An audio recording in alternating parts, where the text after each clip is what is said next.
Sarah comes to the bakery every other morning at 6 o'clock and decorates over 300 cupcakes. She makes sure all the detail is perfect, like the burnt marshmallows on this s'mores cupcake.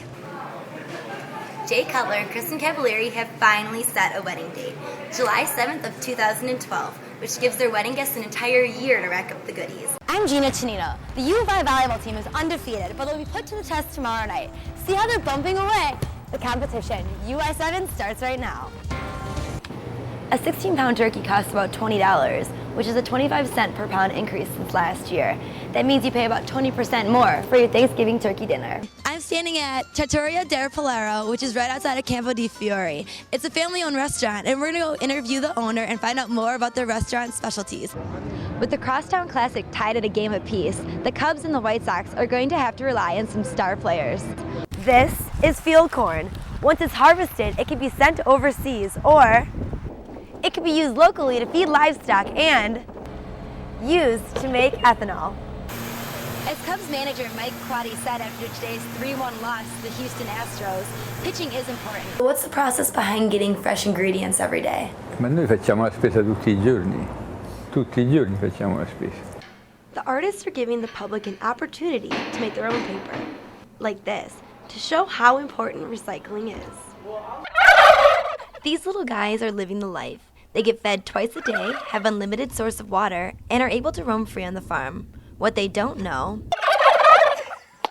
they will be featured as the main course on many tables this Thanksgiving because of tradition and also because it tastes good, it puts you to sleep, and it's like football. It's just necessary. 45 million turkeys are eaten each Thanksgiving. Last year, a 16-pound turkey cost $16, but this year, the price of turkey is increasing. A 16-pound turkey costs about $20, which is a 25-cent per pound increase since last year. That means you pay about 20% more for your Thanksgiving turkey dinner. In 2010, each person in America consumed about 16 pounds of turkey. Penny Joya, a local turkey farmer, thinks that the higher prices won't affect this year's turkey consumption. I think they'll still get their turkeys unless they're gone vegans or something. Joya thinks that the price of turkey is going to continue getting worse each year. So next year you're going to see shortage of beef, and so more demand for poultry. The higher price of turkey is why the University of Illinois Office of Volunteer Programs is holding a Thanksgiving basket drive to collect non-perishable food items. The items will be donated to low-income families for their Thanksgiving dinner. I think when families receive it, it's not just the happiness of being able to have a meal together for Thanksgiving, but also that feeling that somebody else in the community really cares about the struggles that they're going through. Tomorrow is the last day to donate to the Thanksgiving basket drive. In Champaign, I'm Gina Chinino, UI7 News.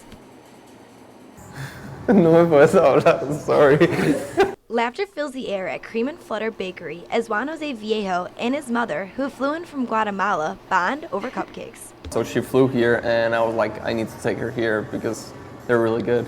This is one of the reasons why Sarah enjoys her job as a cupcake froster. It gives me joy, it gives them joy, I get paid to do it, you know. It's just win-win all around. She also likes being creative with an element that people consume. It's really rewarding for me to walk out and see people eating the cupcakes and enjoying them. So that's the best part, I think. Sarah makes the cupcake frosting and sprinkles from scratch and uses special tools like a fire blaster to create unique effects.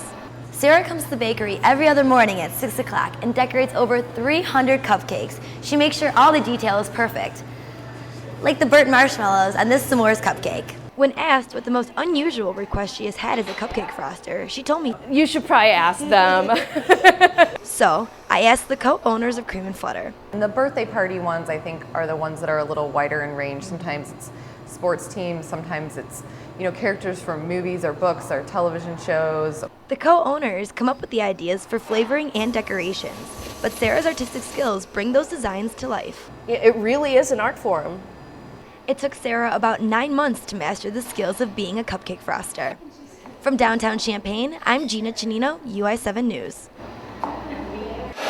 Farmers in Champaign County are working hard, trying to make up for this year's lower than average crop yield. The current clear autumn skies and cooler temperature is a drastic change from this summer's weather. Soybean research specialist Troy Carey says it has been the hottest summer since 1936. That scorching heat and dry weather eroded some of the corn. Yields were down, especially in the corn. It allowed it to not pollinate as well, so you have a lot of ears that did not fully develop. The corn that did develop properly gets sent to a grain elevator. This negative issue is having a positive impact on the workers at the grain elevators. Your elevators and grain handlers, when there's lower yield, they're able to move the grain out faster. A Champaign company that owns small grain elevators throughout central Illinois, Premier Cooperative, buys corn, soybeans, and wheat from farmers. Then, they sell the crops for processing and export. Premier Cooperative is seeing the effects of the weak harvest. We're just going to have less bushels to handle. We'll probably be down somewhere between 10 and 15%. This is field corn.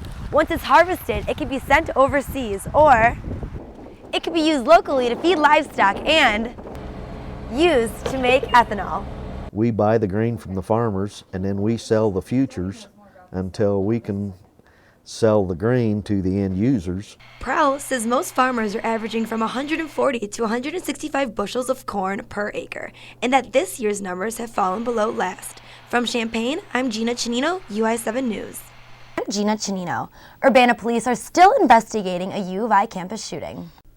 The undefeated Fighting Illini are likely to get one of the biggest tests that they have faced all season long this Saturday as they enter a Big Ten battle against Ohio State. The worker had to be rescued from his construction lift outside the psychology building today. Authorities say Eric Quinley had been working on bricks on the east side of the psych building when the lift he was in began to collapse. You guys are in for some great weather. It's the last week of summer and fall is quickly coming. So turn off that air conditioning and open up those windows to embrace every moment of it. Now let's take a look at our local temperature. An all-campus smoking ban could be activated soon at the U of I. More than 7,000 students voted in favor of a smoke-free campus in a student poll. Student trustee Hannah Ehrenberg pioneered the movement. She joins us now to discuss the potential ban.